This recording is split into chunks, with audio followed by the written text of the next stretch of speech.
Assalamualaikum warahmatullahi wabarakatuh. My name is Anamta Muntazir Mahdi Sayyid. My topic is Bare Imam Kiram. A'udhu billahi minash shaitanir rajim. Bismillahirrahmanirrahim.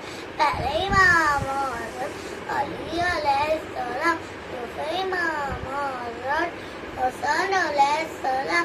तीसरे इमाम हज़रत हुसैन अलैहिस्सलाम, चौथे इमाम हज़रत अली इब्ने हुसैन अलैहिस्सलाम, पांचवें इमाम हज़रत मोहम्मद बाकिर अलैहिस्सलाम, छठे इमाम हज़रत जाफर सादिक अलैहिस्सलाम, सातवें इमाम हज़रत मूसा काज़िम अलैहिस्सलाम, आठवें इमाम हज़रत अली रज़ा अलैहिस्सलाम, नौवें इमाम हज़रत मोहम्मद तकी अलैहिस्सलाम, दसवें इमाम हज़रत अली नकी अलैहिस्सलाम, ग्यारहवें इमाम हज़रत हसन अस्करी अलैहिस्सलाम, बारहवें इमाम हज़रत महदी ग़ैबुल ज़मान अलैहिस्सलाम। अल्लाहुम्मा